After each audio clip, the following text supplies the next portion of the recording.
नमस्ते दोस्तों। आज मैं आपको ले चलती हूँ मालती जोशी जी के कथालोक में। तो सुनते हैं उनकी कहानी कोऊ न जानन हार। तुम्हारे जीजा जी नहीं रहे।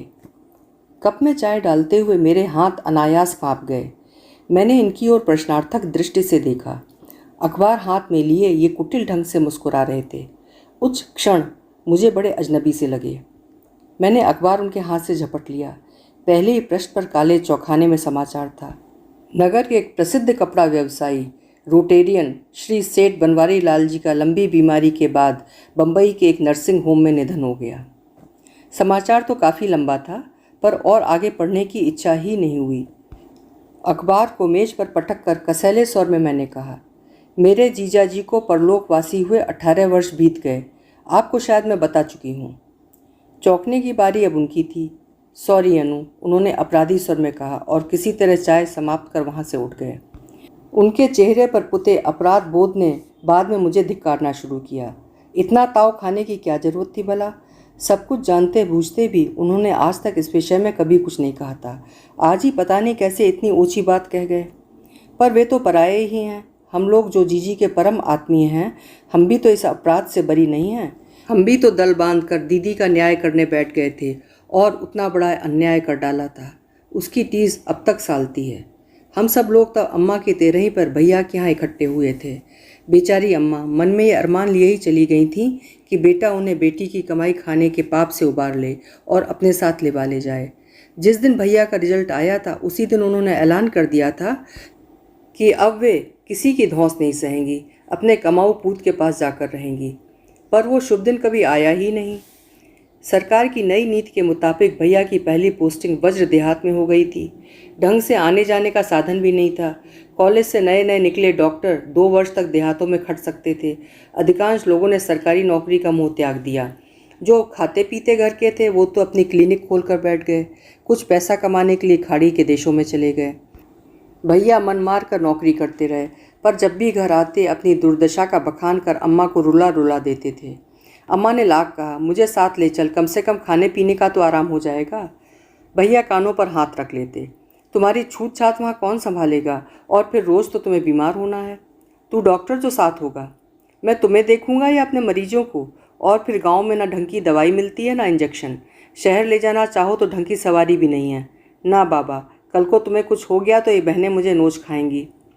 अम्मा बेचारी तो बेटे के हाथ से मरने को भी तैयार थीं, पर बेटा दूसरी ही उधेड़-बुन में था। लगातार कोशिश करने के बाद आखिर पीजी में एडमिशन मिल ही गया उनको। फिर से पढ़ाई की बात सुनकर अम्मा को तो काट मार गया जैसे।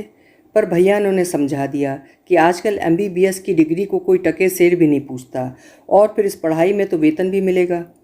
और अम्मा का मन रखने के लिए भैया स्टाइपेंड के रुपए मिलते ही 5-50 उन्हें जेब खर्च के लिए थमा देते। अम्मा धन्य हो जाती। उनका सोया हुआ आत्मसम्मान फिर जाग उठता। वो नहीं जानती थीं कि भैया इसका दोगुना दीदी से वसूल लेते थे। एमडी करते करते पता नहीं कब भैया अपने एक प्रोफेसर की नज़रों में चढ़ गए। उनके बहनोई को एक ऐसे ही होनहार डॉक्टर की तलाश थी जो उनका क्लिनिक भी देखे और उनके इकलौती बेटी का हाथ भी थाम सके। उनके दोनों बेटे विदेशों में जाकर बस गए थे। ना उन्हें देश में रुचि थी, ना पिता के फलते फूलते व्यवसाय में। बस चट मंगनी पट ब्याह वाली बात हो गई। हम लोगों को कुछ सोचने का मौका ही नहीं मिला। अम्मा तो इतने अच्छे रिश्ते की बात सुनकर ही गदगद हो गई थी। दोनों कुलों में आज तक ना तो ऐसी शानदार शादी हुई थी, ना ऐसा जोरदार दहेज आया था। देखने वालों की आंखें फटी की फटी रह गई थीं। लेकिन शादी के बाद भाभी तो घर में आई नहीं। हाँ, भैया जरूर ससुराल चले गए। जाते समय भाभी अपना सारा सामान भी बटोर ले गईं। एक तिनका भी यहाँ नहीं छोड़ा। घर फिर वैसे का वैसा ही निराभरण अकिंचन रह गया। और इस बार तो भैया भी चले गए। उनका नौकरी पर जाना और जबलपुर जाना 2 अलग बातें थीं। वे जब ग्राम कुल्था के लोगों को चिकित्सा सुविधाएं दे रहे थे, तब वे और हम सब छुट्टियों की आशा लगाए रहते थे। अम्मा उनकी पसंद की कोई चीज़ बनते ही रो पड़ती थीं। पता नहीं कितने पकवान उनके आगमन तक मुलतवी हो जाते। जाते हुए हर बार एक पूरी डोलची भरकर खाद्य सामग्री भैया को साथ ले जानी होती थी। पर अब तो पूरा परिदृश्य ही बदल गया था। भैया अपनी संपन्न ससुराल में हर तरह का वैभव भोग रहे थे। अब तो नौकरी नहीं थी, धंधा था, इसलिए छुट्टी का सवाल ही नहीं उठता था। अब तो चिट्ठी के लिए भी हम लोग तरस जाते थे। तीज त्यौहार पर वे आते तो लगता घर में एक नहीं 2-2 मेहमान आ गए हों। भाभी हर बार आते समय ढेर सारी मिठाइयाँ लाती, सबके लिए कीमती साड़ियाँ और तोहफे लाती, पर हम लोगों के संबंध औपचारिक ही बने रहे। उसमें स्नेह की स्निग्धता नहीं आ पाई। भैया अम्मा के लिए दवाइयों का बक्सा ही ले आते, पर अम्मा की दुखी आत्मा बेटे के स्नेहिल स्पर्श के लिए तरस कर रह जाती। 2-4 दिन धूमधाम मचाकर वे लोग चले जाते और घर पहले से अधिक सूना हो जाता। भैया की शादी के बाद अम्मा ने बड़े बड़े सपने सजोए थे, पर हाथ कुछ नहीं आया। हर बार बेटे को विदा करते समय मन मनसोस कर रह जाती वे। बुढ़ापा बेटे की छाँव में कट जाता तो अच्छा था, पर समधियाने में जाकर कैसे रहें। सामने तो कुछ कहने की हिम्मत नहीं पड़ती थी, मौका भी नहीं मिलता था, पर बाद में मुझसे चिट्ठी लिखवाती कि बेटे अब अपना घर बार बसाओ, ससुराल में 4 दिन की पहुँ नहीं अच्छी लगती है, 30 दिन रहने से मान घटता है। ऐसी 3-4 चिट्ठियों के बाद एक बार भैया ने मुझे ही डांट कर लिख दिया था, ये क्या ऊल जलूल लिखा करती हो तुम, जानती नहीं यहाँ सब लोग पढ़ते हैं, कम से कम मुक्ता तो पढ़ती ही है, और अलग घर बसाना क्या इतना सरल है। 1800 तो किराए के लिए ही चाहिए। तुम्हारी भाभी को लेकर किसी दड़मे में तो रह नहीं सकता, जरा पैर जमने तो दो मेरे। और पैर जमाने के लिए उन्हें 4-5 साल लग गए। इस बीच टिंकू और पिंकी भी आ गए। फिर उन लोगों का आना और भी कम होता चला गया, क्योंकि छोटे छोटे बच्चों को लेकर इतनी दूर का सफ़र भाभी के लिए मुश्किल था। जिन दिनों भैया अपने नए बंगले में शिफ्ट हुए, उन्हीं दिनों ये तनु दीदी का कांड हो गया। पूरे 1 महीने तक सारा घर परेशान रहा। सबकी भूख प्यास गायब हो गई थी। उनकी शादी के बाद ही सबने राहत की सांस ली। छुट्टी के बाद वापस लौटते हुए भैया ने साफ कह दिया, अम्मा अब तुम अनु को निपटा कर ही मेरे पास आना। दीदी तो दिन भर घर में रहती नहीं, तुम भी न रहोगी तो, और फिर यहाँ रहकर तुम ठीक से घर बार भी देख सकोगी, वहाँ तो मुझे समय ही नहीं मिलेगा। मतलब ये कि अम्मा को ले जाने के लिए तैयार थे, पर अनु भी अभी साथ जाए ये गवारा नहीं था। कुछ तो अम्मा तनु दीदी के कांड से बौखलाई हुई थीं, कुछ उन्हें बेटे के पास जाने की भी उतावली थी। उन्होंने मेरी शादी की ऐसी जल्दी मचाई कि बीए भी नहीं करने दिया। 10-5 लोगों से कह सुनकर मेरा ब्याह पक्का कर ही डाला। विदा वाले दिन मैंने आंखों में आंसू भरकर भाभी से कहा था, अम्मा को अपने साथ ले जाना भाभी, यहाँ वो बहुत अकेली पड़ जाएंगी, दीदी से उनकी एक पल को भी नहीं बनती है। ले जाएंगे भाई, भाभी ने मेरे गाल थपथपा कर कहा था, आखिर हम ही तो ले जाएंगे, दूसरा कौन बैठा है। उनके स्वर में इकलौती पुत्र वधू होने की बेजारी साफ झलक रही थी। पर अम्मा का जाना टलता ही रहा, और फिर एक दिन अचानक उन्होंने खाट पकड़ ली। उन्हें लकवा मार गया था। भैया भाभी दौड़े दौड़े आए। उन्होंने रुपयों की बरसात करके डॉक्टरों की एक पूरी फौज जुटाई, दिन भर के लिए नर्स का भी इंतजाम कर दिया और लौट गए। जाते जाते अम्मा को आश्वस्त कर गए कि सफ़र के लायक होते मैं तुम्हें ले जाऊंगा। पर इतने बड़े आश्वासन के बावजूद भी अम्मा का चेहरा वैसा ही भावहीन बना रहा। ना तो वे रोईं और ना मुस्कुराईं। इतने कड़वे सत्य को जैसे उन्होंने पचा लिया था कि बेटे के घर में उनके लिए स्थान नहीं है। उन 2 सालों में मैं 3-4 बार उनके पास रह आई थी। उनका निस्सहाय लाचार व्यक्तित्व देखकर रोना आता था। पर अम्मा एकदम शांत हो गई थीं। न रोना, न बिसूरना, न शिकायत, न उलाहना। नियति से जैसे उन्होंने समझौता कर लिया था। बेटे बहू ने जीते जी तो अम्मा को सुख नहीं दिया, पर उनकी मृत्यु को जरूर संवार दिया। ऐसी शान से अर्थी उठी कि देखने वाले दंग रह गए। पाई पाई दांत से पकड़ने वाली अम्मा पर सैकड़ों के सिक्के लुटाए गए। 50 किलो तो फूल आए थे। पुरानी सी शॉल और बची खुची ऊन के स्वेटरों में ठिठुरने वाली अम्मा को कश्मीरी दुशाला उड़ाकर विदा किया गया था। वहाँ से लौटने के बाद चंदन की लकड़ी और शुद्धिकी का हिसाब भी किसी ने बताया था। सभी अद्भुत था। उस रात आंसू पोंछते हुए भाभी बोली, बेचारी अम्मा जी अपनी जिम्मेदारियों से, अपनी बीमारियों से खुद ही जूझती रहीं, चाह कर भी हमारे पास नहीं आ सकीं। अब कम से कम उनका श्राद्ध तो बेटे के घर होने दो, हम लोगों को इतनी सेवा का मौका तो दो। नाते रिश्तेदार सुशीला बहू के वचन सुनकर गदगद हो गए थे। फिर बहस की गुंजाइश ही नहीं रही। तीसरे के बाद हम सब मैं लाओ लश्कर जबलपुर चले आए।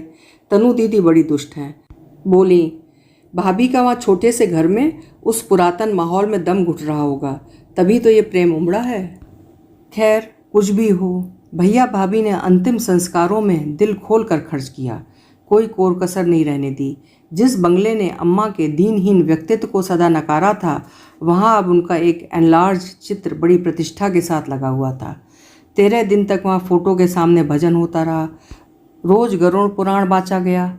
अम्मा कभी तीर्थ यात्रा पर जा नहीं सकी, पर उनका अस्थि कलश धूमधाम से संगम में विसर्जित हुआ। वे हमेशा अपनी झलगी खटिया पर जीर्ण शीर्ण बिस्तर में सोती रहीं, पर ब्राह्मणों को सेमल की रुई के गद्दे, तकिए और मखमल की रजाइयाँ दी गईं। एक ठो सनमाइका का पलंग भी बनवा देते, तनु दीदी ने चिढ़कर कहा था। मैंने तभी बड़ी मुश्किल से उन्हें चुप कराया था। भाभी हमारे यहाँ हमेशा मेहमान बनकर ही आती रहीं, एक कप चाय भी बनाकर दे देती तो अम्मा जैसे धन्य हो जाती। पर इस समय पता नहीं उनमें कहाँ से उत्साह आ गया था।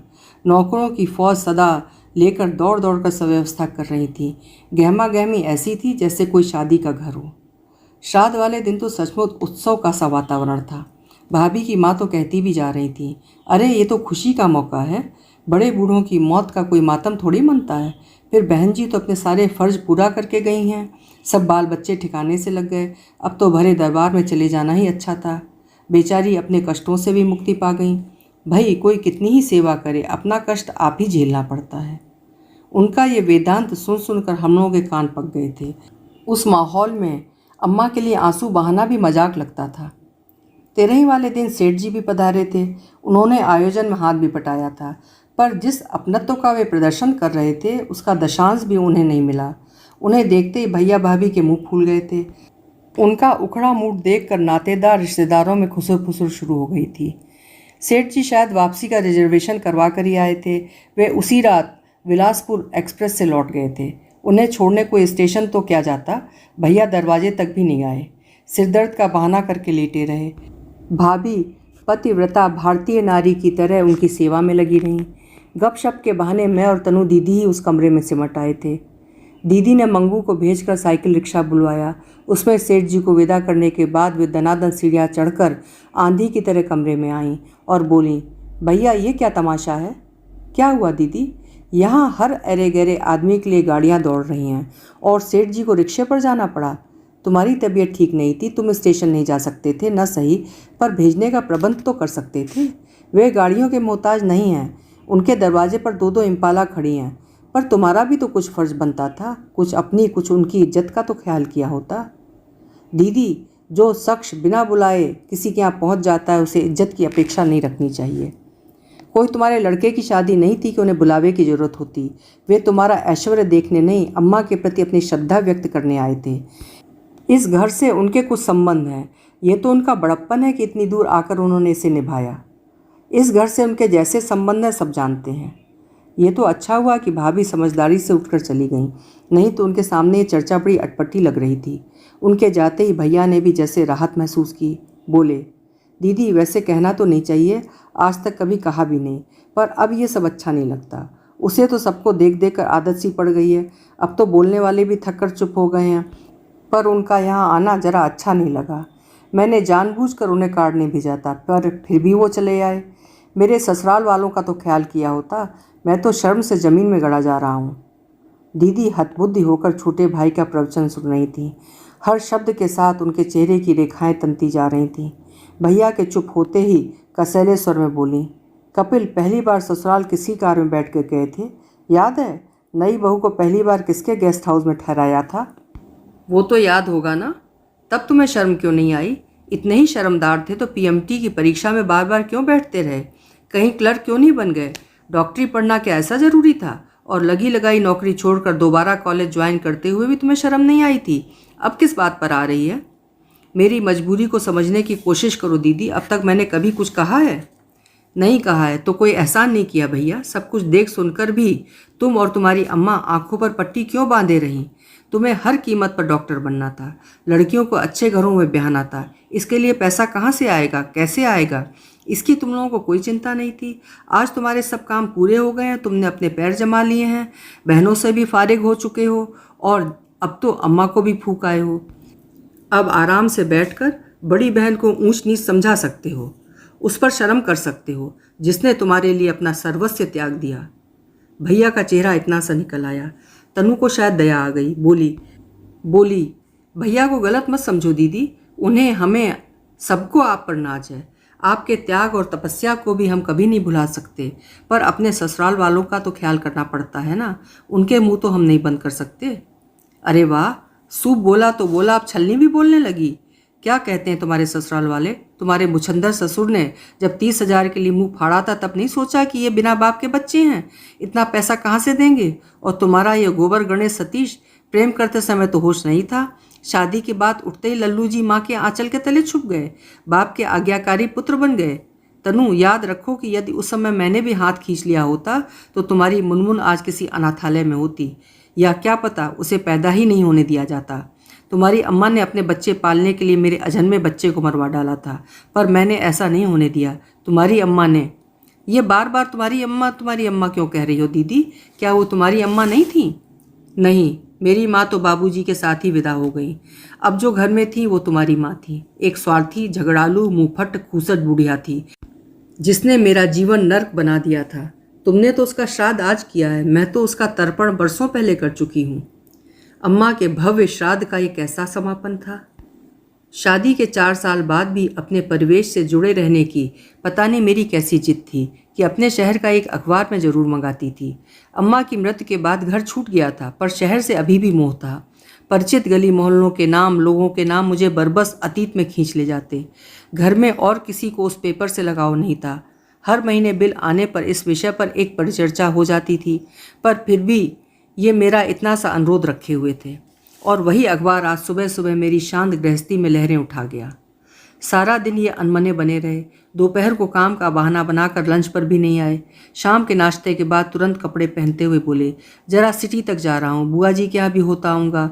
नाश्ता बहुत हैवी हो गया था, खाने पर इंतजार मत करना। मैं कहना चाह रही थी कि आप क्यों घर से भागे भागे फिर रहे हैं? आपने क्या किया है? क्या मैंने आपसे कुछ कहा है?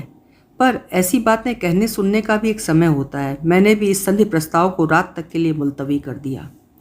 पर जैसे इन्होंने स्कूटर बाहर निकाला और उस पर बड़ी अदा के साथ सवार हुए, मेरा मन फिर फुफकार उठा। अपनी शादी की वो शर्मनाक घटना याद आ गई।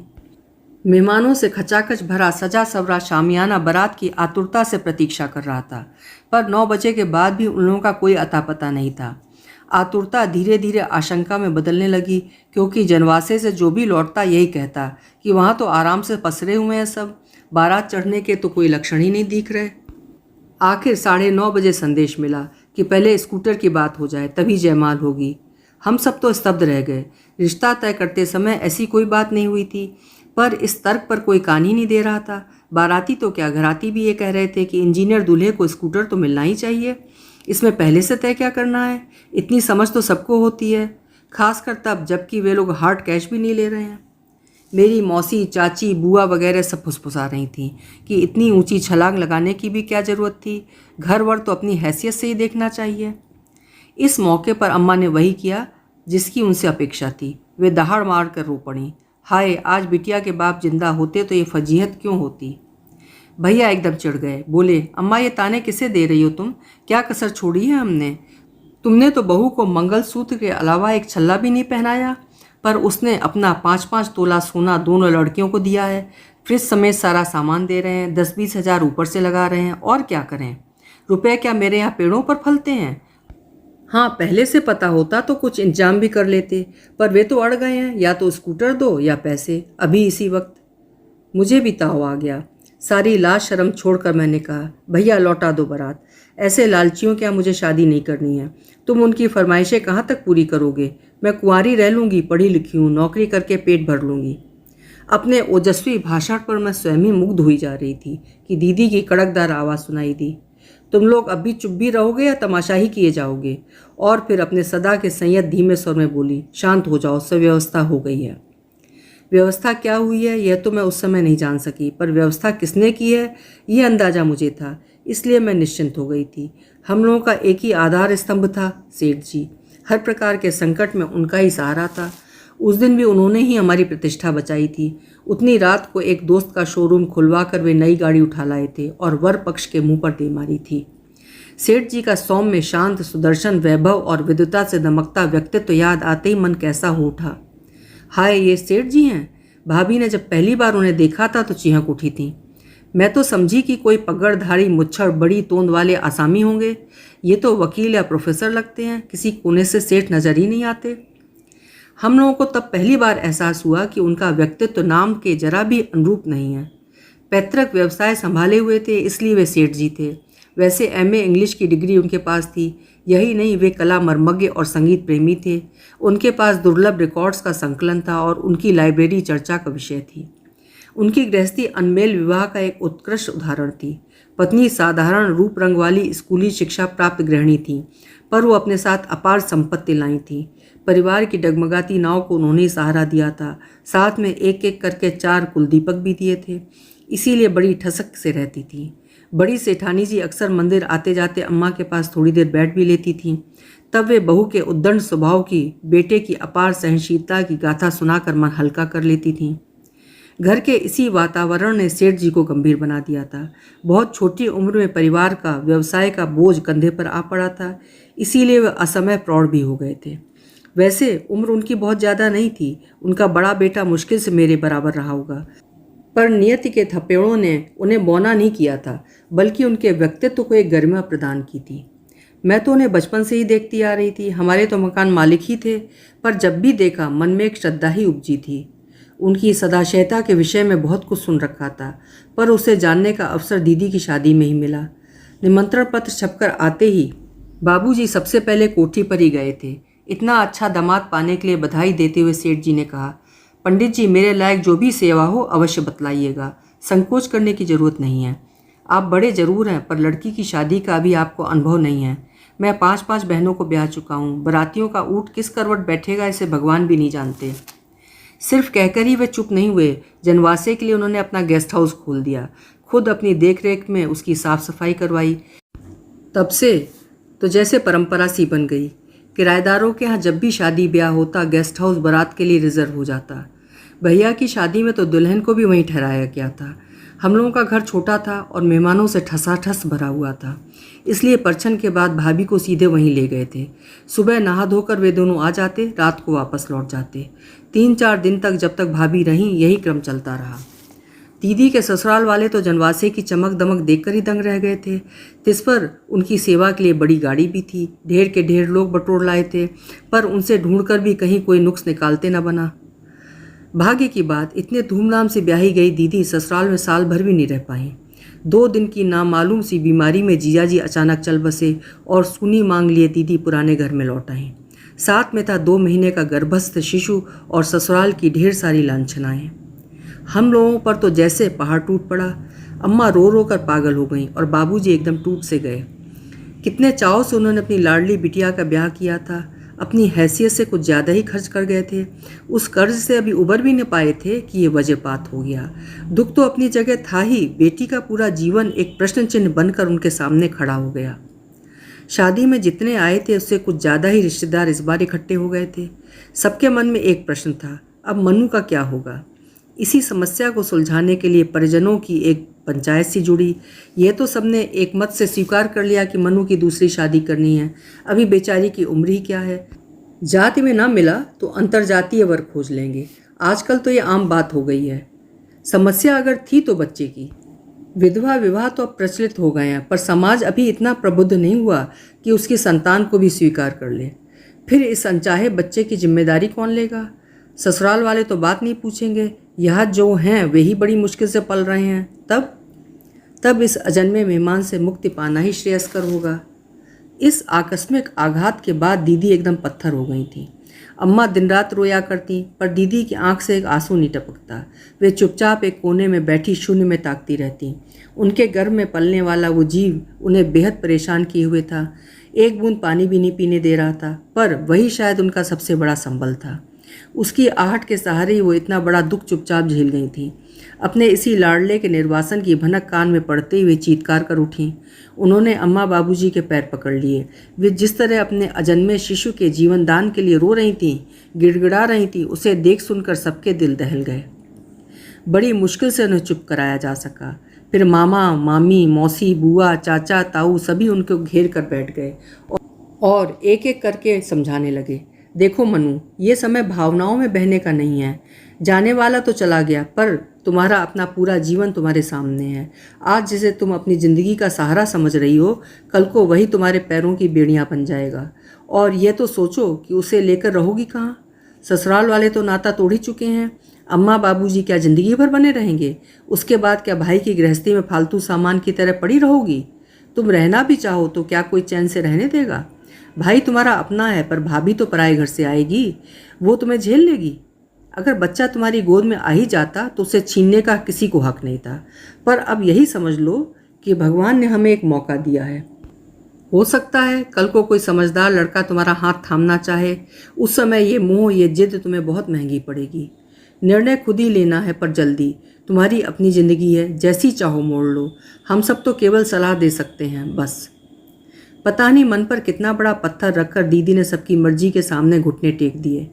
होनी की भयावहता का शायद उन्हें पहली बार एहसास हुआ था। अस्पताल से जब लौटी तो दीदी तन से नहीं मन से भी रीत गई थी, चलती फिरती प्रेत हों जैसे। घर भर में मैं ही सबसे छोटी थी और उनकी लाडली भी।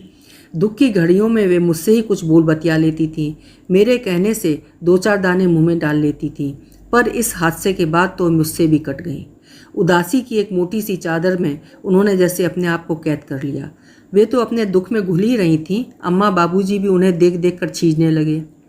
जाहिर था कि ये स्थिति अधिक दिन तक चल नहीं सकती थी। दीदी के खालीपन को किसी तरह तो भरना ही था, इसीलिए नौकरी की दौड़ धूप शुरू हो गई। बीए पास थी, काम तो कहीं ना कहीं लग ही जाता, पर सबने सुझाया कि जब करनी ही है तो जीजा जी के ऑफिस में क्यों नहीं, वहाँ चयन में प्राथमिकता तो मिलेगी ही, नौकरी भी पक्की हो जाएगी। इसके साथ ही जीजा जी के इंश्योरेंस, प्रोविडेंट फंड और पेंशन आदि की कार्रवाई शुरू हो गई। ये सारे काम बहुत जानलेवा थे। भैया अभी छोटे थे और बाबूजी तो एकदम पस्त हो चुके थे। सारी भागदौड़ का जिम्मा सेठ जी ने अपने ऊपर ले लिया। उनके 2-4 वकील लगे ही रहते थे। वे इस समय बड़े काम आए। बाबूजी दफ्तर दफ्तर भटकने की जहमत से बच गए। बीमे की पॉलिसी पर जीजा जी की माँ का नॉमिनेशन था, उसे बदलने का बेचारों को मौका ही नहीं मिला था। उसके लिए भी कोर्ट कचहरी करनी पड़ी थी। इस सब के लिए बाबूजी के पास ना रुपया था ना हिम्मत। सेठ जी उस समय देवदूत से लगे थे तो कोई आश्चर्य नहीं था। नौकरी के साथ साथ दीदी के जीवन का एक अनचिन्हा, अनसोचा, अनचाहा पर्व प्रारंभ हुआ। उस दिन से ही घर में ऐसी गहमा गहमी थी जैसे कोई बच्चा पहली बार स्कूल जा रहा हो। अरसे बाद घर में कढ़ाई चढ़ी थी और अम्मा ने देसी घी में पूड़ियाँ उतारी थी। बाबूजी नया लंच बॉक्स ले आए थे। रंगीन फोल्डिंग छाता पड़ोस की चाची दे गई थी। तनु ने दीदी का बड़ा सा जूड़ा बना दिया था। अम्मा ने बॉम्बे डाइंग की एक प्यारी सी साड़ी पहनने के लिए निकाल दी थी। सामने वाली शुक्लाइन आकर कह गई थी, मनु काली ही सही, बिंदी जरूर लगा लेना। बेकार किसी की सहानुभूति बटोरने की ज़रूरत नहीं है। और फिर हर सामने वाला व्यक्ति दूध का धुला नहीं होता। ऐसे में बिंदी रक्षा कवच का काम करती है। दीदी बिना किसी प्रतिवाद के सबकी सुन रही थी, सबके मन की कर रही थी। वे इन दिनों यंत्र चालित गुड़िया सी बन गई थीं। जहाँ साथ चलने को कहा जाता चल देती, जिस कागज़ पर हस्ताक्षर करवाए जाते कर देती, जो दिया जाता पहन लेती, जो सामने आ जाता खा लेती। उनकी अपनी कोई इच्छा अनिच्छा, पसंद नापसंद नहीं रह गई थी। उनके जीवन का ये महाशून्य नौकरी की आपाधापी में शायद थोड़ा भर जाएगा, यही सोचकर सबने इस नौकरी के लिए पहल की थी। बाबूजी वातावरण को सहज बनाने का बार बार प्रयास कर रहे थे। अम्मा से कह रहे थे, अरे आजकल लड़कियों की नौकरी कोई अजूबा नहीं रह गई है। पहले तो दफ्तरों में इक्का दुक्का औरतें नजर आती थीं, अब तो आधी से ज़्यादा मेजें इन्हीं लोगों ने घेर रखी हैं। जमाना ही ऐसा आ गया है, एक की कमाई में गुजारा कहाँ होता है। वर्मा जी ने तो इसीलिए अपनी बेबी को बैंक में लगवा दिया। कहते हैं कि लड़के वाले लड़की बाद में देखते हैं, पहले नौकरी की पूछते हैं। सभी को ज़रूरत होती है, ऐसा भी नहीं है। कुछ तो शौक़ के लिए भी कर लेती हैं, तभी तो लड़के मारे मारे फिरते हैं। लेकिन लड़कियां भी क्या करें, इतना पढ़ा लिखा है, उसका कुछ उपयोग तो हो। बाबूजी का प्रवचन अम्मा के लिए कम, दीदी के लिए ज़्यादा था, ताकि वे जान लें कि उनके जीवन में कुछ असामान्य नहीं घट रहा है। वे तो बस प्रवाह की एक लहर बनने जा रही हैं। ठीक 10 बजे बाबूजी ने भैया को रिक्शा लेने भेजा। हंसकर बोले, पहले दिन तो रईसी झाड़ लें, फिर तो रोज़ बस में जाना ही है। उनका ये परिहास भी इतना करुण था कि मुझे तो रुलाई छूट गई। पर दीदी चप्पल पहने दरवाजे के पास मूर्तिवत खड़ी रह गईं। रिक्शा आते ही जैसे वे चलने को हुई तो बाबूजी ने कहा, बेटे पहले दिन काम पर जा रही हो, ठाकुर जी के हाथ तो जोड़ लो। और हम सबको चकित करती दीदी एकदम तनकर खड़ी हो गई और नागिन की तरह फुफकार कर बोली, किस खुशी में? जल्दी में बाबूजी को कोई उत्तर ही न देते बना। उस परम पिता परमात्मा से जाकर क्या कहूँ, यही कि हे प्रभु तू बहुत दयालु है, तेरी असीम अनुकंपा से श्री आलोक कुमार की कुर्सी खाली हो गई है और सौभाग्य से मुझे मिल गई है। यही ना कि और कुछ भी करना पड़ेगा। बहुत देर बाद बाबूजी का बोल फूटा। मरी सी आवाज़ में बोले, देखो बिटिया, तुम्हारा मन हो तो ना सही, नौकरी करना कोई ऐसा ज़रूरी नहीं है। हम लोगों ने तो यही सोचा था कि तुम्हारा दिल लग जाएगा। दिल लगे या ना लगे बाबूजी, मुझे नौकरी तो करनी ही है। कब तक आप पर बोझ बनी रहूँगी? पर मेहरबानी करके भगवान का धन्यवाद करने के लिए तो मत कहिए। और वे चप्पल फटकारती हुई रिक्शे पर जाकर बैठ गईं। हम सब स्तब्ध थे। पिछले दिनों दीदी इतनी चुप चुप थीं कि हम उनकी आवाज़ ही भूल गए थे। आज उन्होंने अपना सारा संचित आक्रोश हम सब पर उड़ेल दिया था। सुबह से बाबूजी ने बड़ी मुश्किल से हिम्मत जुटाई थी। दीदी की बातें सुनकर उनका मुंह सूख गया। किसी तरह अपने को ठेल कर वे बाहर ले गए और सिर नीचा करके दीदी की बगल में जाकर बैठ गए। दीदी को दफ्तर पहुंचाकर वे 1 बजे घर लौटे थे। मई की तपती दोपहरी में पैदल चलकर आए थे, जैसे अपने आप को सजा दे रहे हों। धूप और थकान से बेहाल, पसीने से लथपथ वे आते ही निढाल होकर पड़ गए। शाम तक तो डॉक्टर बुलाने की नौबत आ गई। डॉक्टर मेहरा ने बताया कि धूप लग गई है, पर हम सब जानते थे कि धूप नहीं, उन्हें दीदी की बात लग गई है। इतने दिनों तक बड़ी मुश्किल से अपने पर काबू किए हुए थे वे, एक झटके में बिखर गए। इस घटना के बाद 2 महीने वे जीवित रहे, पर ऐसे कि जैसे बेहोशी में जी रहे हों। उनके जीवन का रस्सी जैसे किसी ने निचोड़ लिया हो, और जिस दुख को वे इतने दिन तक मन ही मन पीते रहे, वही एक दिन उन्हें निकल गया। 6 महीने के भीतर हम पर यह दूसरा वज्रपात था। संकट और परीक्षा की इन घड़ियों में दीदी अगर हमारे साथ नहीं होती तो पता नहीं हमारा क्या बनता।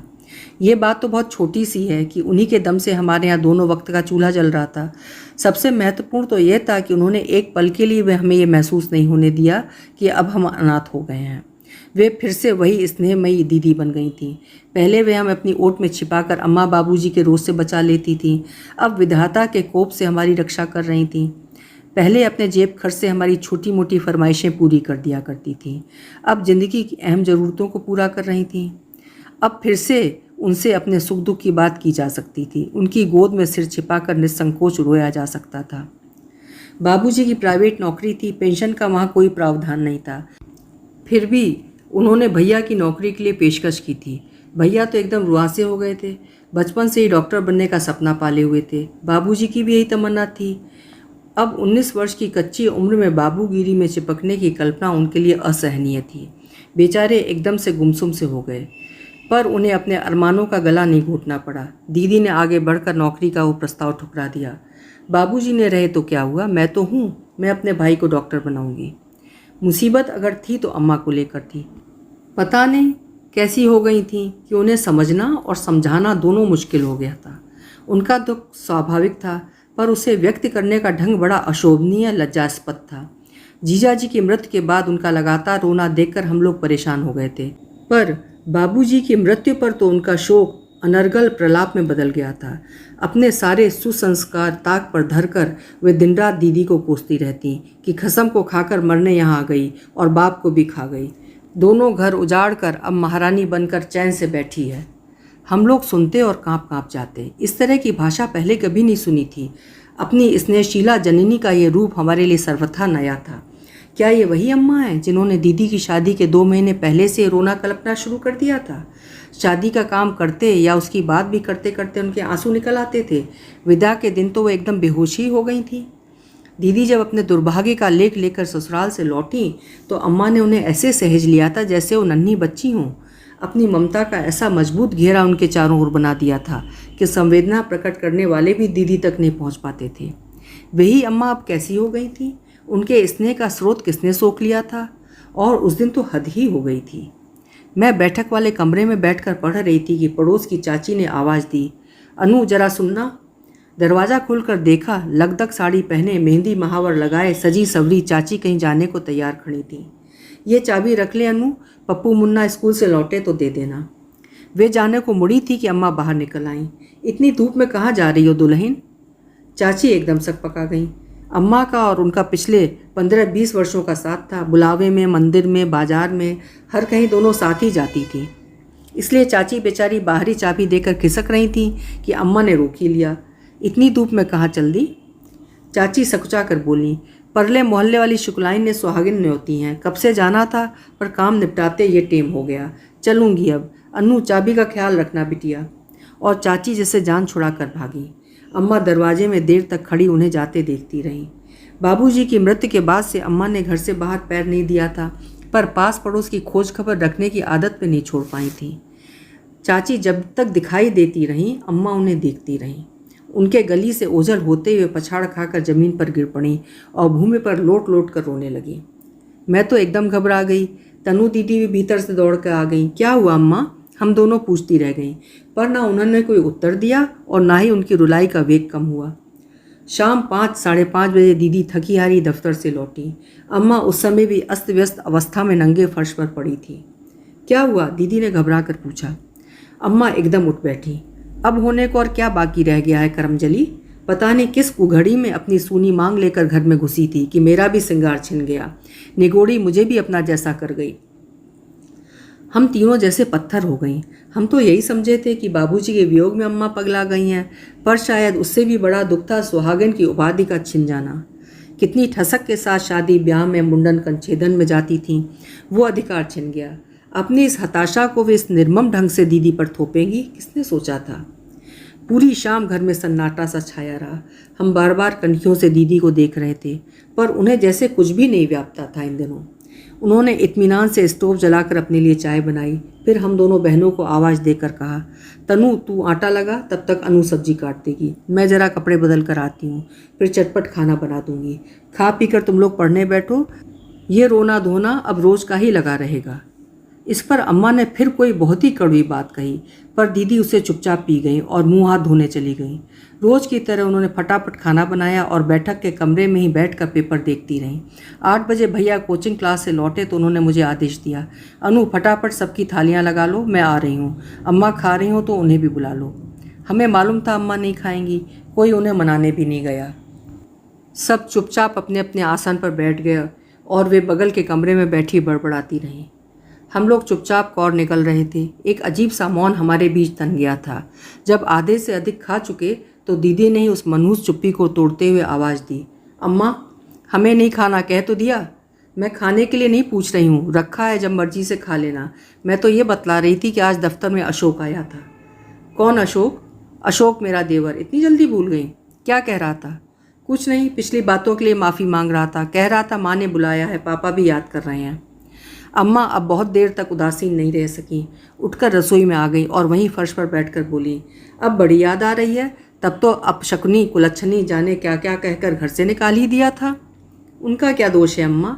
जवान जहान बेटा इस तरह अचानक चला गया, उनके दुख की कोई सीमा है? ऐसे में कहने सुनने का होश ही किसे रहता है? अशोक क्या कह रहा था? कहा तो माफ़ी मांग रहा था, घर चलने की जिद कर रहा था, पिछली बातों पर पछता रहा था। वाह, बड़ा पछतावा हो रहा है अब।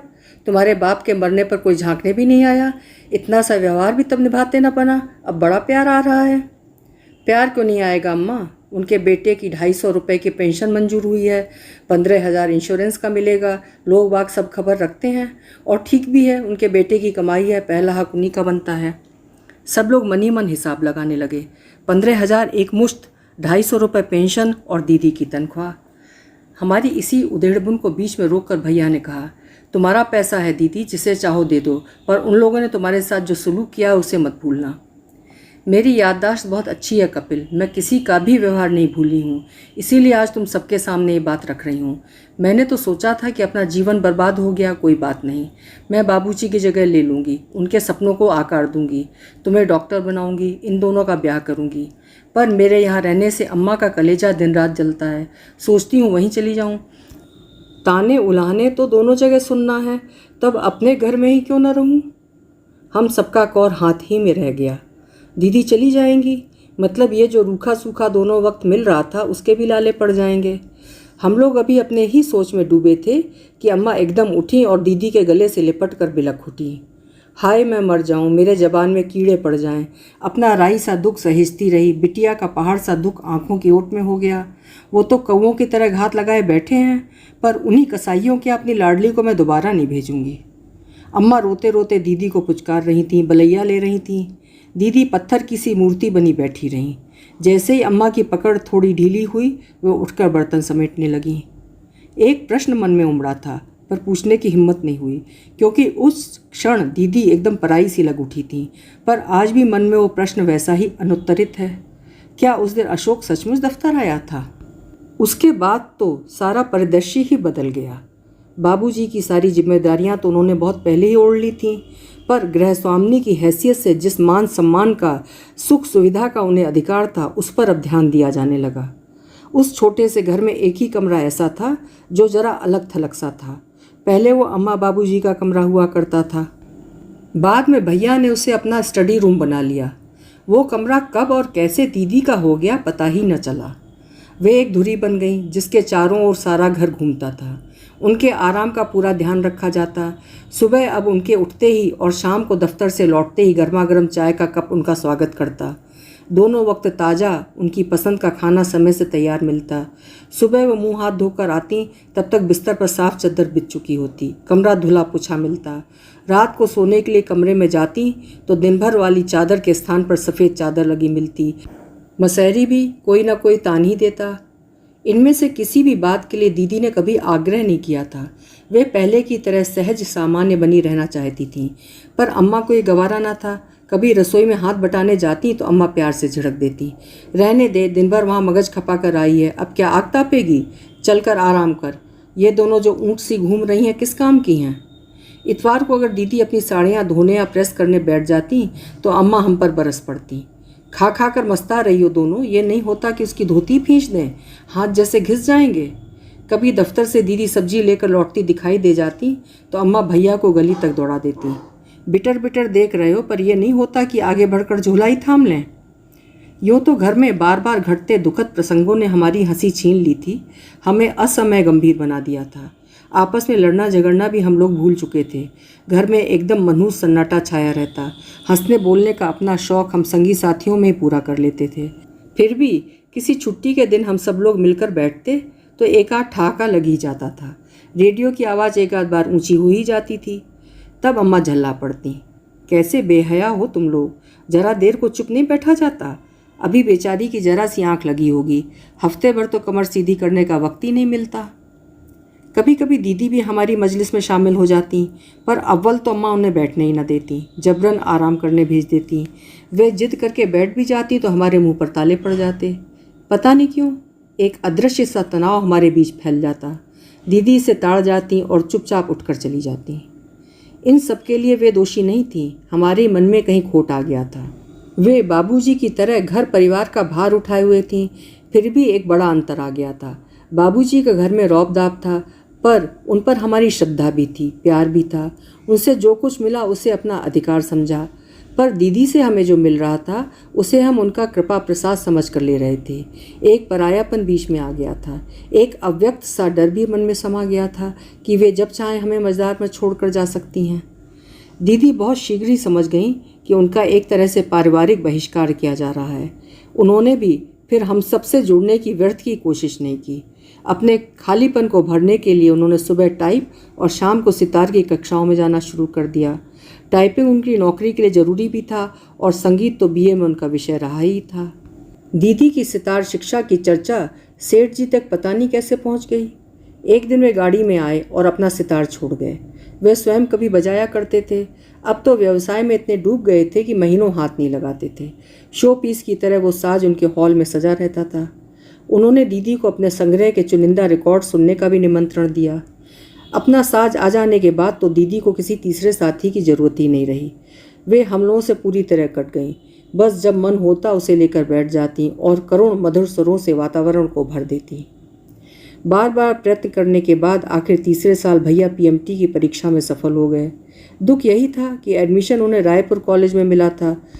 ट्रांसफ़र के लिए थोड़ी दौड़ धूप की, पर बताया गया कि एक आध साल तो वहाँ निकालना ही होगा, बाद में ही कुछ किया जा सकता है। वैसे भी एडमिशन की खुशी खर्च के आंकड़े देखकर आधी रह गई थी। भैया के कपड़े, किताबें, कॉलेज की फ़ीस, हॉस्टल का एडवांस, आने जाने का किराया और पराए शहर में 1500 बैंक में होना भी ज़रूरी था। ये सब व्यवस्था दीदी ने कैसे की कोई नहीं जानता। किसी ने पूछा भी नहीं, अम्मा ने भी नहीं। वे तो ऐसी उदासीन बनी रहीं जैसे किसी और की तैयारी हो रही हो। हाँ, रोने धोने में उन्होंने कोई कसर नहीं छोड़ी। 8 दिन पहले से घर में एक मातम सा छाया हुआ था। भैया के जाते ही घर 3 अलग अलग द्वीपों में बंट गया। दीदी वैसे ही सबसे कट गई थीं। अब मैं और तनु भी अम्मा की स्नेह परिधि से बाहर हो गईं। वे बेहद चिड़चिड़ी और गुस्सैल हो गई थीं। बस दिन भर भैया के लिए बिसूरती रहती और हम पर लानत भेजती रहती। बीच बीच में भैया आ जाते तो लगता तपते जेठ में थोड़ी सी बौछार हो गई हो। उन दिनों भैया फर्स्ट प्रोफेशनल देकर लंबी छुट्टी लेकर आए हुए थे। घर में रौनक आ गई थी। अम्मा का मूड ठीक रहने लगा था। भैया की पढ़ाई कितनी खर्चीली है इसका अंदाज़ मुझे नहीं था, पर फिर भी लगता कि भैया यहीं रह जाएं तो कितना अच्छा हो। कम से कम घर का मनहूस वातावरण तो बदलेगा। उस दिन हम तीनों खाना खा रहे थे। अरसे बाद ये मौका आया कि अम्मा हमें गरम गरम फुलके उतार कर परोस रही थी। भैया घर में रहते तो अम्मा साक्षात अन्नपूर्णा बन जाती, दिन भर रसोई में घुसी रहती। जब भी मौका लगता मैं दीदी का हिस्सा चुपचाप निकाल कर रख लेती। नहीं तो अम्मा तो जैसे भूल ही चुकी थी कि उनकी और भी एक बेटी है जो उनके लिए दफ्तर में खट रही है। अम्मा मनुहार कर कर के भैया को कटहल के कोफ्ते और भरवां टिंडे परोस रही थीं। साथ ही वर्मा जी की प्रतिभा के किस्से भी सुना रही थीं। बाबूजी की मृत्यु के बाद उनका बाहर निकलना कम हो गया था, पर वे पास पड़ोस की पूरी खबर रखती थीं। जो भी बात हाथ लग जाती उसे रस ले लेकर सुनाती भी थीं। उस समय उन्हें यह भान नहीं रहता था कि सामने कौन है। भैया मजबूरी में कुछ देर तो सुनते रहे, फिर एकाएक बोल पड़े, अम्मा बाहर वालों का हाल तो राई रत्ती जानती हो, घर की भी कुछ खबर है? कैसी खबर? लोग कैसी कैसी बातें कर रहे हैं। कैसी बातें? यही दीदी की और सेठ जी की। लोगों की भली चलाई, जो मुंह में आया कह दिया। एक दो बार किसी प्रोग्राम में साथ चली गई थी तो कौन सा गजब हो गया। लोग तो सब तिल का ताड़ बना देते हैं। भला वे तुम्हारे बाप की उम्र के? वे बाप की उम्र के नहीं हैं अम्मा, भैया ने एकदम तैश में आकर कहा। फिर दूसरे एक क्षण सामान्य होते हुए बोले, अगर हो भी तो कोई फ़र्क नहीं पड़ता, और लोग बाग यूं ही कुछ नहीं कहा करते। इतनी फुर्सत किसी के पास नहीं है। लोग जलते हैं, समझे? जलेंगे क्यों? इसलिए कि सब कुछ ठीक ठाक चल रहा है, हम लोग भूखों नहीं मर जाते। तुम्हारी पढ़ाई लिखाई छूट जाती तो सबको ठंडक पड़ जाती, पर ऐसा हुआ नहीं, इसीलिए सबको मिर्ची लग रही है। फिर भी अम्मा, देखो बेटा, तुम्हारे बाप मरे थे तो ये लोग कहाँ मुँह छिपा गए थे? इतना बड़ा खानदान है पर किसी ने 5 पैसों को नहीं पूछा। कोई भलमनसाहत में थोड़ी सी मदद कर देता है तो उस पर भी ये लोग कीचड़ उछालने को तैयार हैं। सच मेरी तो जान ऐसे जलती है कि बस। तनु दीदी सदा से मुंहफट एकदम से बोल उठी, अम्मा हम लोग दीदी की शादी क्यों नहीं कर देते? हम सब अवाक होकर उनका मुंह देखते रह गए। अम्मा बस क्षण भर को चुप रही होंगी, बोली, शादी कर देंगे तो खाएंगे क्या? उनके इस दो टूक प्रश्न का हमारे पास कोई उत्तर नहीं था, लेकिन उस क्षण अम्मा के प्रति ऐसी वितृष्णा हुई कि शब्दों में बांधी नहीं जा सकती। तनु दीदी भी कमर कसे बैठी थी, बोली, तो क्या हम अपने स्वार्थ के लिए दीदी का जीवन बर्बाद कर देंगे? अम्मा एकदम चिढ़ गईं। चुप कर मुँह जली, चबर चबर बोले जा रही है। और शादी क्या हमने नहीं की थी क्या उसकी? सारा फंड फूंक डाला, तभी तो आज कंगले बने बैठे हैं। अब उसकी तकदीर में सुख नहीं था तो कोई क्या करे? ये दो दो और छाती पर बैठी हैं, अब उनको देखें कि बड़ी की शादी करवाते रहें। फिर इस कड़वी चर्चा का समापन सा करती हुई भैया से मिश्री घुले स्वर में बोली, देखो बेटा, तुम इस पचड़े में पढ़कर अपना दिमाग मत खराब करो। बस अब जल्दी से पढ़ लिख कर नौकरी में आ जाओ। लड़की की कमाई हम कै दिन तक खाते रहें? ये प्रसंग फिर दोबारा घर में नहीं उठा। आँख कान बंद कर लेना भी एक कला है। अम्मा ने इसे बहुत अच्छी तरह से आत्मसात कर लिया था, क्योंकि उन्हें जीना था। पर उनसे एक भूल हो गई, अपनी इस उदासीनता को वो एक रस नहीं रख सकी। जितना ही उन्होंने दीदी को अनदेखा किया, हम लोग खुली हवा में सांस लेने के लिए छटपटा जाती। तनु दीदी तो बोल्ड थी, कई बार कॉलेज से पिक्चर के लिए भाग जाती या सहेलियों के यहाँ चली जाती। लौटने पर उनकी शामत आती, पर वे दिलेरी से सब सह जाती। एक दिन उनकी सहन शक्ति भी जवाब दे गई।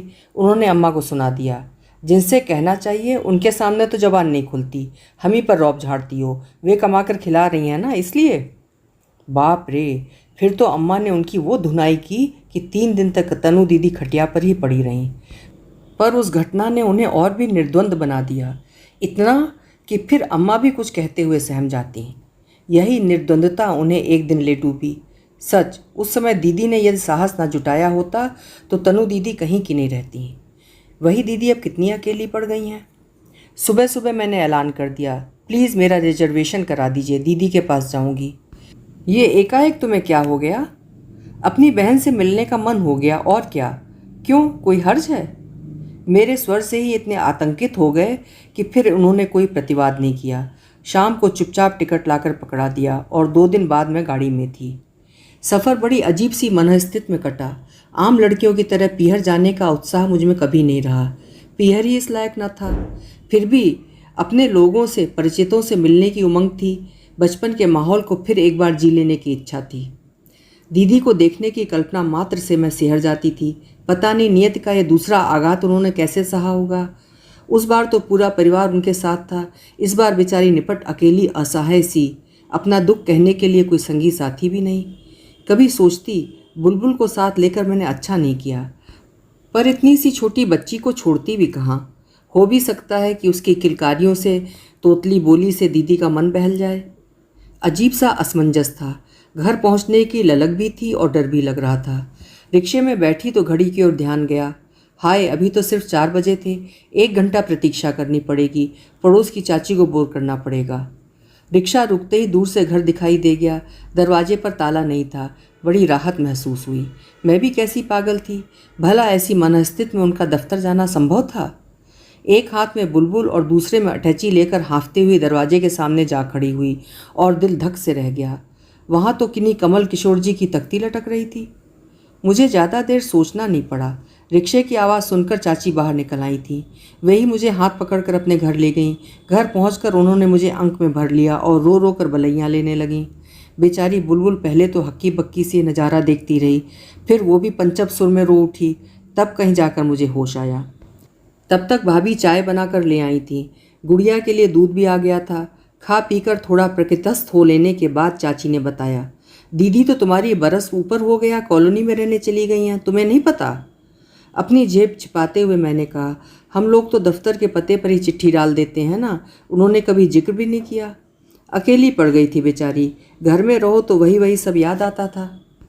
इसी से मकान बदल लिया। घनश्याम आएगा तो तुम्हें छोड़ आएगा। बड़ी दूर की कॉलोनी है। मैं तो एक ही बार गई थी। मरा पहाड़ का पहाड़ है, तिमंजले पर रहती है। मेरी तो सांस ही फूल गई थी चढ़ते चढ़ते। अब तो सुना है 2 बच्चे भी गोद ले लिए हैं। भाभी ने बताया तो मैं चौंक पड़ी। अरे ठीक ही किया, कल को कोई सहारा तो चाहिए। हाथ पैर क्या सब दिन ऐसे ही धरे रह जाएंगे? चाची ने तायद की। बच्चे क्या अनाथालय से लाई हैं? ऐसा ही कुछ होगा, नहीं तो 2-2 बच्चे कौन दे देगा। आजकल तो सबके होते ही 2 हैं। बहुत उत्साह वैसे भी नहीं था। अब तो यही मन होने लगा कि रात की गाड़ी से ही लौट जाऊं, पर नाटक तो करना ही था। घनश्याम भैया के दफ्तर से लौटते ही मैं उनके पीछे पड़ गई। भाभी कहती रह गई कि खाना खा कर जाओ, पर मैंने भैया को ढंग से चाय भी नहीं पीने दी। शहर के बाहर पल्लवित नई नई कॉलोनियाँ और उनमें उगते तिमंजले मकानों का जंगल। स्कूटर की पिछली सीट पर बैठे बैठे मैं उन सबके नाम पढ़ती जा रही थी। मुझे पता ही न चला कब स्कूटर एक क्रीम कलर की बिल्डिंग के आगे जाकर खड़ा हो गया। भारी मन से मैं सीढ़ियाँ चढ़ने लगी। भैया ने बुलबुल और अटैची दोनों को उठा रखा था। फिर भी मेरे पाँव मन मन भर के हो रहे थे। बड़ी मुश्किलों से हवाई सफ़र तय हुआ और हम दीदी के फ्लैट के सामने खड़े थे। पीतल की तख्ती पर काले अक्षरों में नाम चमक रहा था, श्रीमती मनीषा वार्ष्णेय। ये नाम इतना अनजाना लग रहा था कि घनश्याम भैया साथ ना होते तो मुझे विश्वास ही नहीं होता कि ये दीदी का नाम है। उस घर में दीदी के नाम की तख्ती लगी ही कब? वो तो बाबूजी का घर था। भैया ने घंटी दबाते हुए बताया, मकान दूर तो बहुत है, पर इतनी कम कीमत में इतना अच्छा फ्लैट शहर में मिलना मुश्किल था। तब पहली बार मुझे पता चला कि मकान दीदी का अपना है। अपना मकान, अपने बच्चे। चलो देर से ही सही, दीदी जीवन में सेटल तो हो रही हैं। दरवाज़ा खोला 10-11 साल की एक शर्मीली नाजुक सी लड़की ने। भैया ने कहा, जाकर बताओ कि अन्नू आई है। लेकिन उनकी बात पूरी होने से पहले ही दीदी पल्लू से हाथ पोंछती हुई निकल आईं। आते ही बरबस मुझसे ऐसे लिपट गईं कि मेरी रुलाई फूट पड़ी। फिर भैया की गोद से बुलबुल को झपटकर ऐसा घनघोर प्यार दुलार किया कि बेचारी का दम घुटने लगा। 5-7 मिनट बाद वो थोड़ा संभली और हमसे बैठने का संकेत करते हुए बोली, चलो अच्छा हुआ, अनु के बहाने आज घनश्याम भी पकड़ा गया, नहीं तो वो इधर का रुख ही नहीं करता। आता तो रहता हूँ दीदी, पर अब तुमने घर ही इतना दूर ले लिया कि क्या कहें। बड़ी माँ, बर्फ़ तो मिली नहीं, कहता हुआ 8-10 साल का एक गोल मटोल बालक घर में प्रविष्ट हुआ और हमें देखकर सहम गया। नहीं मिली तो कोई बात नहीं, अपन चाय बना लेते हैं। अजय, ये अन्नू मौसी हैं, मैं कभी कभी बताया करती हूँ ना। दीदी ये लोग अशोक के बच्चे हैं, अशोक मेरा देवर, याद तो होगा। अशोक जी आजकल कहाँ हैं? अपना विस्मय छिपाते हुए मैंने औपचारिकता बरती। 2 साल के लिए नाइजीरिया गया है, वीणा भी साथ गई है। बच्चों की समस्या थी, हमने कहा लाओ हम रख लेते हैं। इनके दादा दादी? बहुत थक गए हैं, अब उम्र भी हो चली है। माँ जी को तो ठीक से दिखता भी नहीं है। विमला उन्हें अपने साथ ले गई है, पर वहाँ गांव में बच्चे क्या करते, इसलिए मैंने रख लिया। कम से कम पढ़ाई का नुकसान तो नहीं होगा। चाय पीकर घनश्याम भैया चले गए। उनके जाते ही अजय ने अर्जी पेश की, बड़ी माँ मैं साइकिल चलाऊं? एक शर्त पर, तेज नहीं चलाओगे और उस पर सर्कस भी नहीं करोगे। मैं यहाँ ऊपर बालकनी से देख रही हूँ। उसके जाते ही अंजू ने पूछा, हम गुड़िया को पारुल के यहाँ ले जाएं? गिराओगी तो नहीं, पर पहले फ्रॉक तो बदल लो, सुबह से सिलबिल सी घूम रही हो। कहकर दीदी चुप नहीं हुई। उन्होंने उसकी कंघी की, मुंह धुलवाया, कपड़े बदलवाए। मैं एक कोने में बैठी चुपचाप उन्हें देखती रही। बचपन में ये सब करवाने का अधिकार मेरा था, पर वे दिन अब कितनी दूर निकल गए।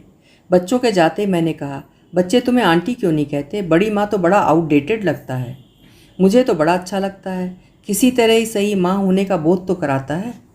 दीदी ने शायद ये बात सहज भाव से ही कही हो, पर मैं सहम कर रह गई। उनके अजन्मे शिशु की बात याद में कौंध गई। फिर तो मौन की एक मोटी चादर सी हम दोनों के बीच तन गई। हालांकि दीदी को उसका एहसास नहीं हुआ। वे तो रसोई में व्यस्त हो गई थीं। उन्हें इस रूप में बरसों बाद देखा था। उनका गुनगुनाते हुए आटा गूंदना, सब्जी की डलिया उलट पुलट करना, मसाला पीसना, सब बड़ा अजीब सा लग रहा था। वहाँ तो कभी उन्हें हाथ लगाने की ज़रूरत नहीं पड़ी। मैं और तनु दीदी सब काम निपटा देती थीं। मेरी शादी के 2 महीने पहले से एक महाराजन रख ली गई थी, जो अंत तक रही। अम्मा को उसके हाथ का खाना कभी नहीं भाया। मैं जब भी जाती अम्मा की फरमाइशें पूरी करती, उन्हें नाना व्यंजन और पसंद की सब्जियां बनाकर खिलाती। पर मेरे जाने के बाद फिर वही झींकना शुरू हो जाता। अम्मा की लाख शिकायतों के बावजूद दीदी ने कभी रसोई में पाँव नहीं दिया। पर वे जिस तन्मयता से खाना बना रही थीं, बाद में जिस आत्मीयता से उन्होंने सबको खिलाया, उसे देखकर ऐसा नहीं लगा कि उन्हें कोई कष्ट या असुविधा हो रही है, बल्कि लग रहा था कि इस तरह खटने में उन्हें आनंद आ रहा था, जैसे इस उठापटक के लिए वो तरस गई हूँ। सफ़र की थकान का बहाना करके मैं आंख मूंद कर लेट गई थी। लेटे लेटे ही मैंने 2.5 कमरों के उस घर का मुआयना कर डाला। छोटी सी गृहस्थी, नपा तुला सामान था, पर उसे बड़ी सादगी और सुघड़ता से सजाया गया था। केवल घर के बाहर ही उनके नाम की तख्ती नहीं लगी थी, घर के हर कोने पर उनके व्यक्तित्व की छाप अंकित थी। रात को सोते सुलाते 11 बज गए। बच्चों की तो जैसे नींदी भाग गई थी। आखिर दीदी को डपटना पड़ा, तब कहीं जाकर धमा चौकड़ी समाप्त हुई। अंजू का सुबह का स्कूल था, अजय सवेरे ट्यूशन पढ़ने जाता था। दीदी न डांटती तो क्या करती। दोनों बच्चे कमरे में रोज की तरह सोए थे। हम लोगों के लिए दीदी ने बालकनी में फर्श पर ही गद्दे डाल लिए, ताकि मैं बुलबुल के साथ फैल कर सो सकूं। तिमंजले पर बड़ी प्यारी हवा आ रही थी। मैं तो बिस्तर से पीठ लगते ही ढेर हो गई थी, पर दीदी बहुत देर बाद बाहर आईं। क्या करने लग गई थी? मैंने शिकायती लहजे में पूछा। अरे कुछ मत पूछो, आज कार्यक्रम जरा उलट पलट हो गया ना, इसलिए। नहीं तो अपना काम मैं शाम को ही निपटा डालती हूँ, सुबह मुझे ही भुगतना पड़ता है। अब कौन सा काम रह गया था? यही इन लोगों के कपड़े निकाल कर रखना, जूते मुझे ढूंढ कर रखना, लंच बॉक्स धोना, बस्ते ठीक करना। कोई एक काम है? सुबह ऐसी हाय तौबा मचती है कि बस खाना बनाना मुश्किल हो जाता है। अजय को खांसी की दवाई भी देनी थी। दूध तो रह ही गया था आज। अरे हाँ, गुड़िया का दूध ले आऊँ? नहीं, वो रात में नहीं पीती। मैंने कहा, अब तुम लेटो भी, और कुछ याद आ गया क्या? नहीं, कुछ नहीं, दीदी ने कहा और लेट गई। मैं एकटक उन्हें देख रही थी। क्या देख रही है? देख नहीं रही, सोच रही हूँ। क्या? यही कि अशोक की बहू ने तुम पर विश्वास किया था तो ठीक ही किया था। अनु, वे शांत स्वर में बोली, विश्वास कोई एक दिन में तो नहीं पैदा हो जाता। यही तो सोच रही हूँ, तुम्हें ठीक से जानने समझने का अवसर उन लोगों को कब और कैसे मिला?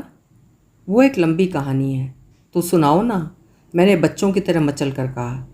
कुछ देर चुप रहने के बाद दीदी ने कहना आरंभ किया।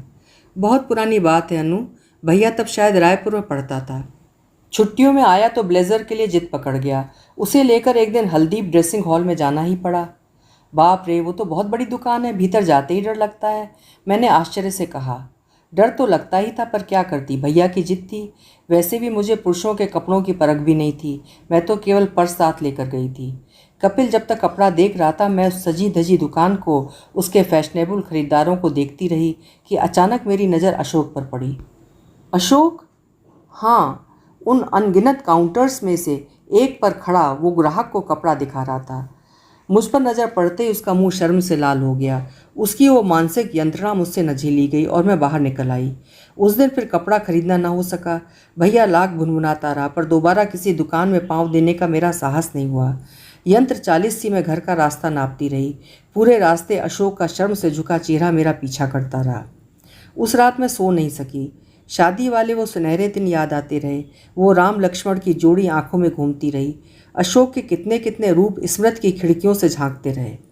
दिन भर मेरे आगे पीछे डोलने वाला अशोक, भैया तक मेरी फरमाइशें पहुंचाने वाला अशोक, पापा से मेरी सिफारिश करने वाला अशोक, मेरा पक्ष लेकर अपनी माँ से भिड़ जाने वाला अशोक, और दुख की उन घड़ियों में छाया की तरह साथ रहने वाला अशोक। भाभी नहीं थी मैं, जैसे उसकी संपूर्ण दुनिया थी।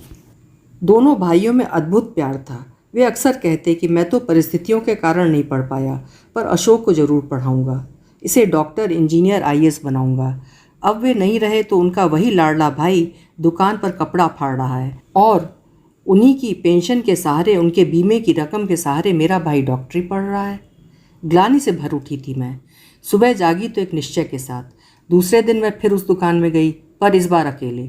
अशोक को मैंने बाहर बुलवाया और कहा, कल से अगर इस दुकान पर नजर आए तो अच्छा नहीं होगा। वो हक्का बक्का होकर मेरा मुंह ताकने लगा।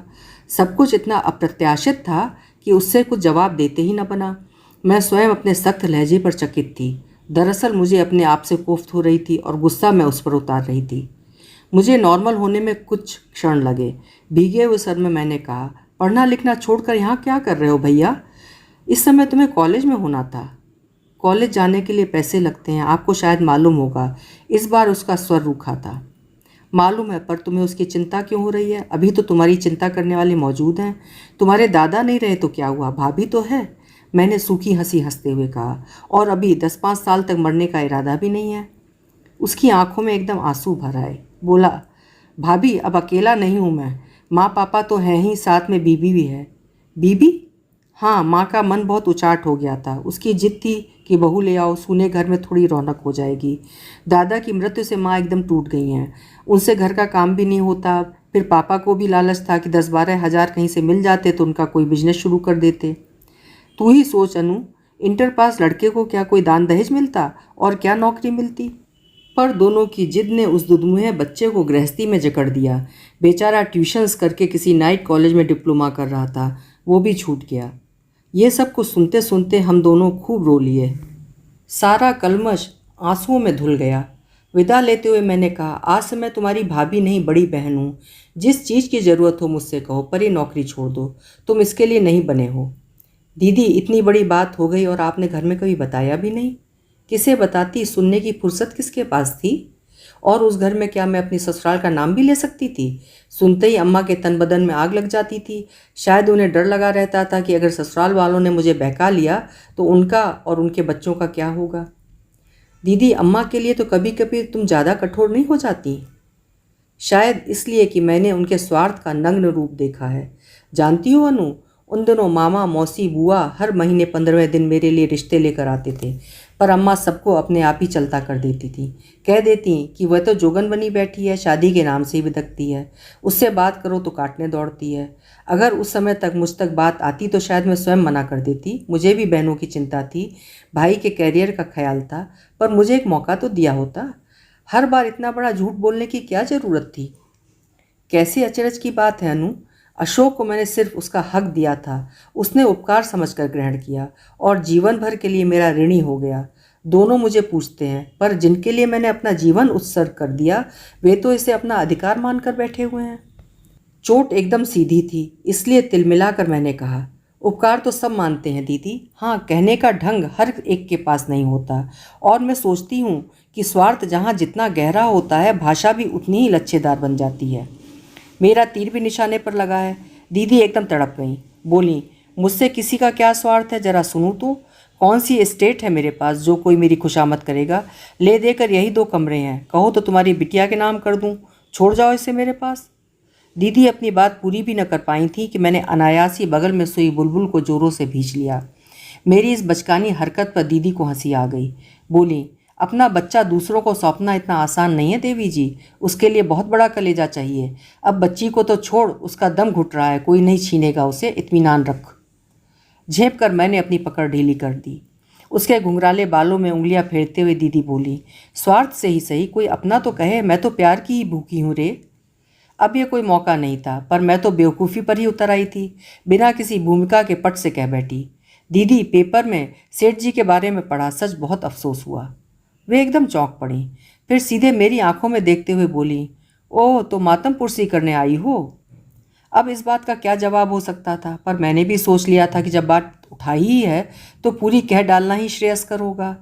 सच कहूँ दीदी, खबर पढ़ने के बाद से बस तुम्हारे बारे में ही सोचती रही हूँ। दुख की इन घड़ियों में तुम निपट अकेली हो, ये सोचकर ही मन कांप उठता था, इसीलिए तो दौड़ी चली आई। तुम आई हो तो अच्छा ही लगा अनु, पर इतना परेशान होने की ज़रूरत नहीं थी। देख तो लिया कि मैं निपट अकेली नहीं हूँ, और ये अकेलापन क्या आज का है, अब तो इसकी आदत सी हो गई है। अपमान से मेरे आंसू निकल आए। शाम से जैसे कोई लगातार मुझे छल रहा है। मैं तो मूर्तिवत सांत्वना बनकर दौड़ी आई थी, अपना घर बार छोड़कर अपने पति परमेश्वर को रुष्ट करके आई थी, और यहाँ आकर पता चला कि मुझे इस तरह परेशान होने की ज़रूरत ही नहीं थी। कैसा ज़बरदस्त मोहभंग था। गुस्से में आकर मैंने पीठ फेर ली। अनु, मैंने कोई जवाब नहीं दिया। एक बात सुनोगी? मैं चुप रही। अनु, दो एकाकी नक्षत्र अंतरिक्ष में भटक रहे थे। संयोग था कि आपस में टकरा गए। एक गूंज सी हुई जो होनी थी, कुछ स्फुरलिंग बिखरे जो स्वाभाविक था, बस इतना ही था। इससे ज़्यादा हम दोनों के बीच कभी कुछ नहीं था। मैं एकदम पलट कर उठ बैठी। मैं देखना चाह रही थी कि यह बात कहते हुए दीदी का चेहरा कैसा लग रहा है, पर देख नहीं पाई। इस बार उन्होंने पीठ फेर ली थी और नाइट लैम्प का मध्यम प्रकाश उन तक नहीं पहुंच पा रहा था। अभी आप सुन रहे थे मालती जोशी जी की कहानी कोऊ न जानन हार। आपको कैसी लगी मुझे ज़रूर लिखिएगा, और अगर आपको ये कहानी पसंद आई या मेरी कोई भी प्रस्तुति आपको अच्छी लगती है तो मेरे चैनल को ज़रूर सब्सक्राइब कर दीजिएगा। कल फिर मिलेंगे किसी अच्छी सी कहानी के साथ, और आपको आपके अमूल्य समय के लिए बहुत बहुत धन्यवाद। मेरी शुभकामनाएं, मंगल कामनाएं स्वीकार करें।